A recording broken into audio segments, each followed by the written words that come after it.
going to join this one in progress because it would take too long to rewind. And it is our Azuri Cohen taking on Kyle Femmer. It looks like just trying to go ahead and work Kyle down under the grind. The grind of Azuri, that Orbita class, that Spider's bite coming in turn after turn after turn.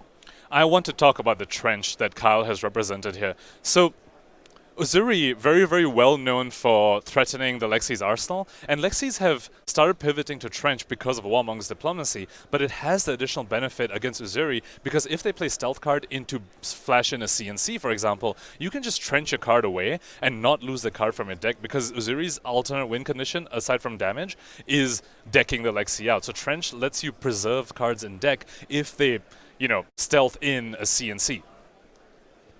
Yeah, very interesting line opened up to these Lexis. And look, this is what Azuri is here for. Azuri is here to prey on Lexi, try and go ahead and just make life miserable for them. Double frailty on the side of Guy. So, you talk about the spider bites in our Orbita class. Definitely not next turn at least. They're becoming a negative one. It'll be healing up the Lexi if they hit. Do not matter. In this particular case, it is Falcon Wing being put into Arsenal for Kyle. Yep, and critically, Guy does need to do the same thing because he does not have an arsenal. So, gonna get a card discarded from hand. Oh, it looks like Kyle just passed. Am I reading that right? No, he does have a Ponder, so he probably wants to send a Falcon Wing unless he's maybe setting up for something like a Rain Raises. We are pretty much a second cycle here looking at the size of the deck. Yeah, you could just know exactly what's in the deck. Yep, and Falcon Wing, very, very strong card you want set up in Arsenal if you know you're going to draw into a Rain Raises. Although it looks like Guy is still resolving the Codex, so we're going to see what Kyle chooses to do after this.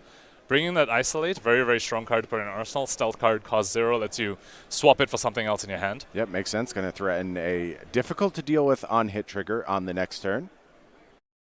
Has to choose a discarded card now. And Azuri, just the queen of putting you in these quasi-fatigue states where, yes, you are running out of cards, but also I will kill you. I will just go ahead and 6 you to death, and you will die, and we will move on with our lives and play the next game. I really like this play from Kyle, where he opts to trench away the face-down card from the Codex and come in with this arrow to set up 5 cards hands. Whereas if he just sent a Falcon Wing, he could have set up a 6-card hand if he really wanted to. But that can be a mistake against Zuri sometimes because of how much they threaten your arsenal with cards like CNC that you don't know whether it's coming or not. 100%. But when you only have one face-down card in Arsenal, if Guy swaps out his Isolate for a CNC, Kyle can just say, I'm going to trench my face-down card away.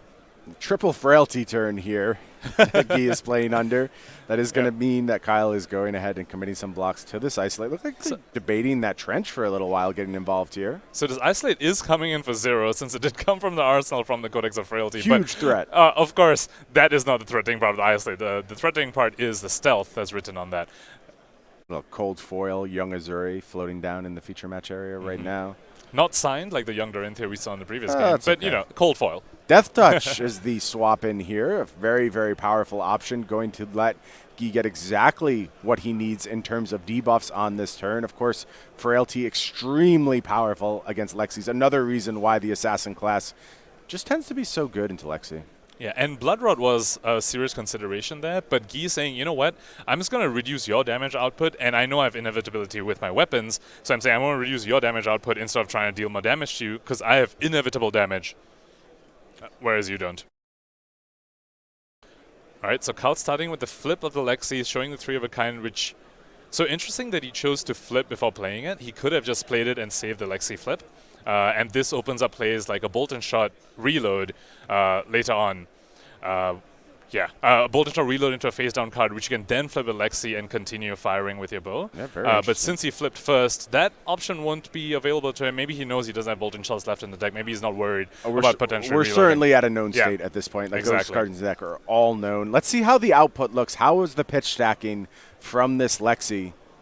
Did we maintain enough threats to be able to threaten Azuri in the late game? It's tough. Azuri will grind you to dust. And pitch stacking in this matchup is so tricky, because on the one hand, Uzuri, you have no idea what threats Uzuri is presenting. Uzuri can also be fairly disruptive. If you give them space, they can disrupt you, they can deal you damage, so you don't have all the time in the world to pitch stack. At the same time, you're very incentivized to run Trench in this matchup, and that does help you pitch stack very well. Yes, it does. It is just a 3-point pathing Helix coming in here, so it does feel like we're at that state where the arrows are not all that impressive, and the Azuri cards still block 3 very, very happily. Grand total of 7 cards left in deck now for Kyle. Going to start things off with a Spider's Bite. Looks like that's an inertia floating on Guy's side this time. So Spider's Bite is active, is threatening with Kyle at a pretty low life total and not many cards in deck. Yeah, low life and low cards in deck. There's just 2 cards remaining, and he's at 4. So this is exactly where Guy wants to be. You want to be threatening cards from hand. You know, this is not like a full fatigue matchup where Kyle still has life total to deal with. Kyle doesn't even have life to deal with, nor does he have deck to deal with. And to give cards to little attacks like Spider's Bite never feels good. But when you do that, now the next attack, now your attacks, which are normally very good blocking cards in Lexi, now they all only blocking for 2, and this is a nimblism into a Codex. Yeah, Codex not bad here. Going to go ahead and get that Death Touch loaded up with the Faendal Spring Tunic ready to go. And now you're just demanding the entire hand from Kyle Femmer. And I think this might be all she wrote. This is quite a powerful play. Death Touch, of course, costing 1. So yes, being buffed by the nimblism. 1 for 9, Brian. That's a very, very strong attack. And all of Kyle's attacks only and that blocking just 2, gets and the that's his fist game. bump. Beautifully played from Guy, and that is going to potentially knock